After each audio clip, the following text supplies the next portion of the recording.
Assalamu alaikum. In today's lecture we will discuss about styling with CSS. CSS stand for Case Scaling Style Sheet. CSS basically एक ऐसी language है जिसके ज़रिए हम हमारी web page या वेबसाइट की विजुअल अपीयरेंस को इम्प्रूव करते हैं। Like suppose as we discuss before, HTML के थ्रू हम हमारी वेबसाइट का एक बेसिक स्ट्रक्चर बिल्ड कर लेते हैं by using different elements like suppose heading tag, image tag, paragraph tag. हमने हमारी वेब पेज या वेबसाइट का एक स्ट्रक्चर बिल्ड कर लिया। अब उस वेबसाइट या वेब पेज को हम किस तरह से मोर अट्रैक्टिव बना सकते हैं ताकि यूज़र की एंगेजमेंट भी हो। तो इसके लिए हम क्या करते हैं, different kind of colours, fonts या लेआउट का इस्तेमाल करते हैं to make our website more attractive. So ये तमाम की तमाम चीज़ें properties like colour, fonts, layout हम CSS के थ्रू ही हमारी वेबसाइट में ऐड कर सकते हैं। CSS offers various properties and selectors to apply styles to specific elements. Properties यही different type of colors, fonts या different type of sizes, ठीक है, हम हमारी वेबसाइट पे अप्लाई कर सकते हैं by using selectors. Selectors के थ्रू हम ये चीज़ स्पेसिफाई कर देते हैं कि किस कलर को हमें किस स्पेसिफिक एलिमेंट में अप्लाई करना है।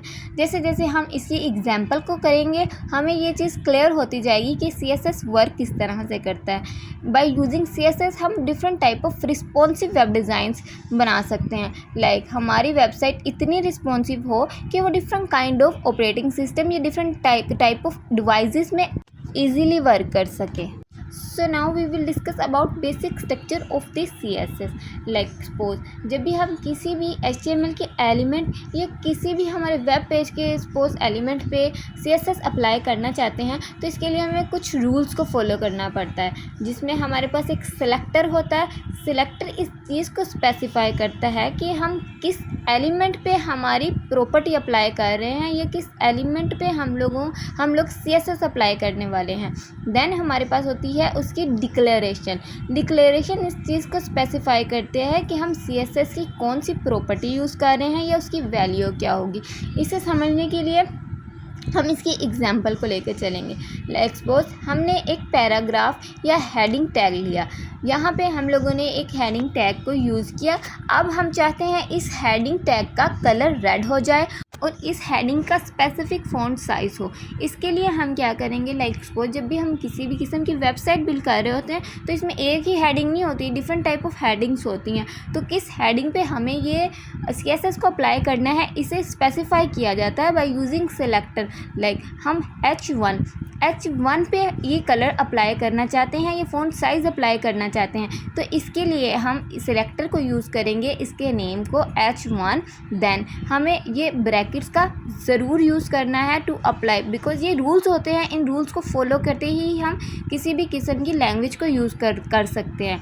Then we have to apply the colour. Colour के आगे जैसे हम according to our rule colon लगा हुआ है, हमें भी कॉलन लगाना है। Then we can specify the value, इस कलर की वैल्यू क्या होगी। नाउ हम लोग रेड कलर यूज़ करना चाहते थे तो इसे स्पेसिफाई कर दिया रेड एंड सेमीकोलन।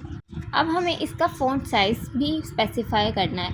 इसके लिए हम जो प्रॉपर्टी यूज़ करने वाले हैं वो होगी फ़ॉन्ट साइज़। इसके दरम्यान में आपको डैश का साइन मिल रहा है। जो प्रॉपर्टीज़ के नेम्स होते हैं हमें एज इट इज़ यूज़ करने होते हैं। देन इसके आगे कॉलन का भी यूज़ एज इट इज़ करना पड़ेगा। देन हम वैल्यू असाइन कर सकते हैं लाइक 24, 25, 26, जो भी आप साइज़ रखना चाहते हैं उस साइज़ के अकॉर्डिंग ही हमारी हेडिंग की विड्थ या हमारी हेडिंग का साइज़ एडजस्ट होता जाएगा। अब मैंने यहाँ पे स्पेसिफाई कर दिया 24 पिक्सल। हमेशा साइज़ को पिक्सल्स में हम मेंशन करते हैं, सो इसके अकॉर्डिंग ही हमारा साइज़ शो हो जाएगा। So now you can clearly understand selectors किस तरह से इस्तेमाल होते हैं, किसी भी प्रॉपर्टी को किस तरह से हम लगा सकते हैं या प्रॉपर्टीज़ को वैल्यू किस तरह से दे सकते हैं। इसकी बेटर अंडरस्टैंडिंग जब हम integration with CSS in HTML को पढ़ेंगे, किस तरह से या किन किन टाइप के CSS को हम यूज़ करते हैं हमारी किसी भी वेबसाइट को बिल्ड करने के लिए। इसकी 3 टाइप्स हैं जिन्हें हम कल डिस्कस करेंगे विद एग्जाम्पल, और उस एग्जाम्पल कोड को नोटपैड में रन करके भी देखेंगे कि CSS किस तरह से वर्क करती है। So you can clearly understand हम किस तरह से CSS को यूज़ करते हुए हमारी वेब पेज में different kind of styling add कर सकते हैं या हमारी वेबसाइट की अपीयरेंस को इन्हेंस कर सकते हैं। Thank you. अल्लाह हाफिज़।